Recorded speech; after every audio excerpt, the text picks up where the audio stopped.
I'm Ben Janke. I'm a research associate at the St. Anthony Falls lab at the University of Minnesota. I'm Jacques Finlay. I'm a professor in the Department of Ecology, Evolution, and Behavior at the St. Paul campus of the University of Minnesota. We are studying stormwater ponds. So I just wanted to talk a little bit about a project that I was working on with Purnima and Trajan, who couldn't be here, and Jacques. And this was to kind of distill a lot of the research that we've done into something practical, a tool that could be used by practitioners like yourselves to assess a pond like this to decide whether it's going to be a problem for phosphorus or not without having to do the same level of monitoring and sampling that we've done. And in past projects, we kind of centered on some key variables in ponds that are really important. One of those is just the phosphorus concentration in the pond, can be an indicator of poor performance. Dissolved oxygen, as we've touched on, is also very important because of its control on phosphorus.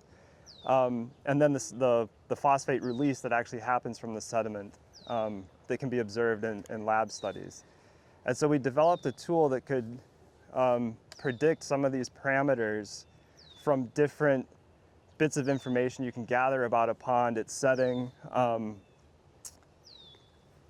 its size, its depth, how it was constructed. So we kind of developed two sets of tools. One of them, we would just call it like a screening tool. So if you have no idea about a pond, like this one, like I had no idea, I know nothing about this pond, but we came up with a list of risk indicators that tend to indicate high phosphorus or low oxygen conditions. One of those that we've talked about is duckweed cover. The ponds with really dense duckweed cover have low oxygen, high phosphorus.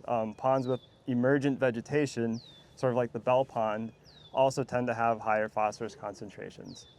And there's some other indicators related to land use. Residential land use, like we're surrounded by, tends to be associated with higher inputs of phosphorus from human habitation and activities. Age of the pond matters a little bit. It's complex, I won't really talk about that. But the screening part of the tool and the workshops that we did through this project, and some of you I think participated in those, that emerged as the most useful piece of that, because it would allow folks to rapidly assess many ponds just looking at spatial data, Google Earth imagery, which is what I did for this pond.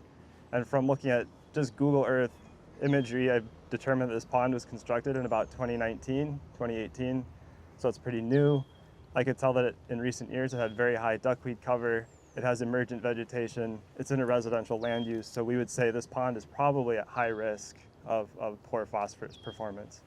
And I would say that just from looking at Google Earth and just using the screening tool. We had some other components that would help predict phosphorus concentrations or dissolved oxygen or sediment release rates, making use of maybe more GIS type data or monitoring data that you might collect if you're collecting dissolved oxygen profiles, or you have information on the bathymetry of the pond, land use, and especially the sheltering around a pond. I didn't mention that, but we'll talk about it at the next site. But the tree cover is really important for how much the wind has access to the pond and helps oxygenate it. So that's another predictor that fits into both the screening tool and the predictive tools. I think that was a lot quicker than what I had planned, but I think that's a pretty good overview of the tool. Is there time for Jacques to mention a couple things? Yeah, go Jacques.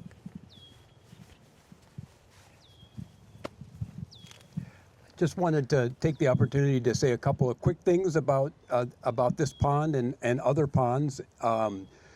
In the ongoing project with the City of Bloomington and Dan Larkin and Ben and others, one of our key results is that for ponds where we have submerged aquatic vegetation and free-floating plants like duckweed, like I think this one has both, the duckweed basically eliminates the benefits of the submerged vegetation. So if you have a duckweed layer on top, you can have a macrophyte community if there's enough light getting in, like a situation like this.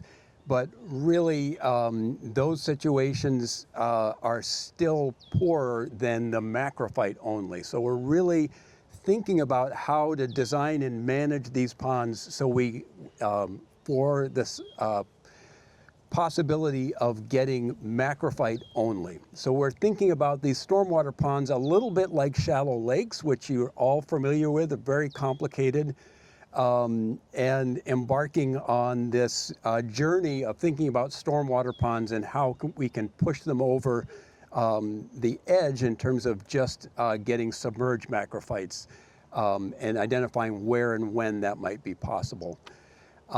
Second thing I'd like to say, so in a new project, we're looking at the predictability and probability of changes in vegetation through time.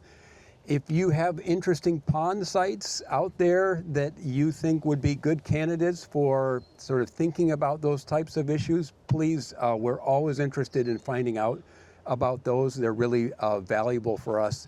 We didn't know about this pond and the work going on here. We're probably going to come out in August and collect a sample because it's an interesting test of the pond assessment tool. And we'll, last thing I'll say is we'll be trying to integrate some of the vegetation results into the pond assessment tool over the next 6 months.